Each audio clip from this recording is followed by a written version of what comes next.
Welcome again, boys and girls, to the reading of Uncle Arthur Maxwell's Bible story. I can't wait to finish the Bible story, then we'll move on to another set of books. I'm enjoying this story so much. So now we've met baby Moses, and he's being looked after by his mom.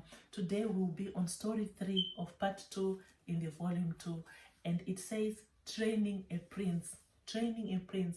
And you can find this story in Exodus chapter 2 verse 10, or you can find it in Acts chapter 7 verse 20 to 23. May you enjoy this story. Shall we pray? Good morning, dear Jesus. This day is for you.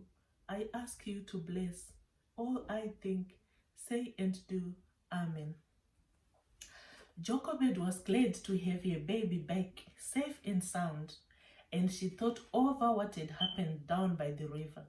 She realized that her baby didn't really belong to her anymore. Her only little baby had a new mother. Someday the princess would send for him and take him away and never give him back again. He would not grow up to be Jochebed's child, a Hebrew. He would be a prince of Egypt. How long will I be able to keep him? She must have asked herself again and again. 1 year, 2 years, 10 years? She didn't know, but she made up her mind that during the time she was allowed to keep him, whether it was long or short, she would give him the very best training she could. Jochebed knew that her son would meet many temptations in the palace, so she tried to anchor his little heart to God. She taught him to pray and to sing songs of praise. She told him the story of creation and the fall. She talked about God's plan of salvation, that sweet and beautiful story that had been handed down from parent to child from the days of Adam and Eve. God, she taught him, is a holy God who expects all his children to be good and pure and loyal. Those who want to be truly happy will follow his teachings and obey his laws. She told him about the history of his people and how God had promised Abraham that someday they would all be delivered from slavery and taken back to Canaan. She also told him about his own wonderful rescue from death, and that she believed God had a wonderful plan for his life if he stayed true and loyal to him. All too quickly the years went by.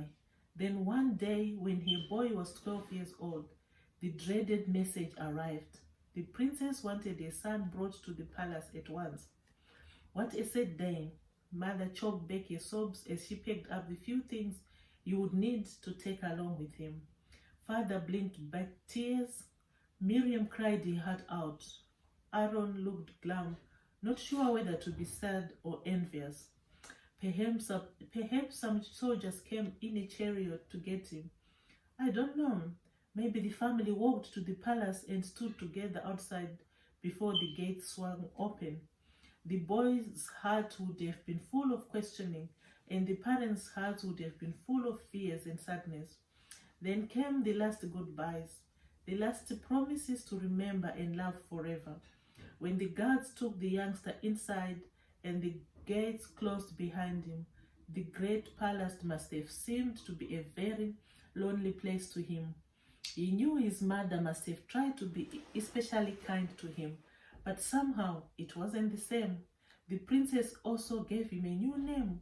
She said it would be Moses, which meant son in Egyptian and drawn out in Hebrew language. Perhaps Moses cried himself to sleep that night, thinking that he would never return to his home and dear ones again. But with the morning came new interests. Everywhere Moses turned, he saw wonderful things. Life here was so different from everything he had known in the humble little cottage that had been his home until now. The Bible tells us that he was no ordinary child, and he was soon a favorite in the court. Everybody loved him. The best teachers in the country tutored him in mathematics, law, medicine, military science, and many other things.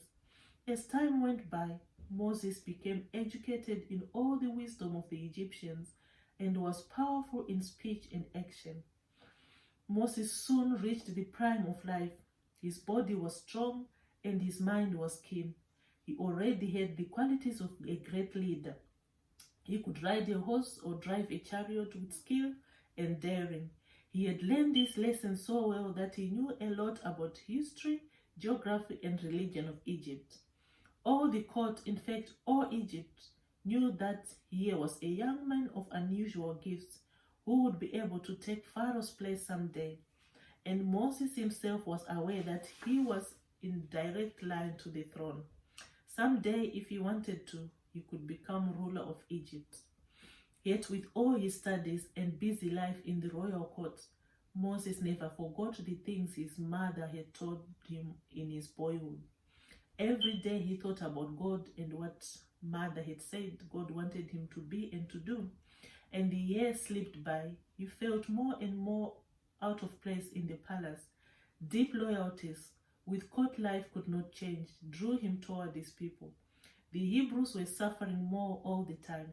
Moses heard reports of the terrible way the Hebrew slaves were being treated, and he often wondered how he could help them. If he revealed that he was not an Egyptian after all, but belonged to the very people the Egyptians despised, he would lose his position and his chance for the throne. What should he do? When Moses said his prayers, he talked with God about it all, asking to make clear what he should do. Then one night he made his decision. He chose to be mistreated along with the people of God rather than to enjoy the pleasures of sin for a short time. He regarded disgrace for the sake of Christ as of greater value than the treasures of Egypt. It was a big choice to make. It proved to be a turning point in the history of Israel and of the world. My goodness, do we have such boys and girls who make decisions for Christ, even in this world when things are so hard and they are tempted to do all sorts of things? I hope, boys and girls, we can be little Moses.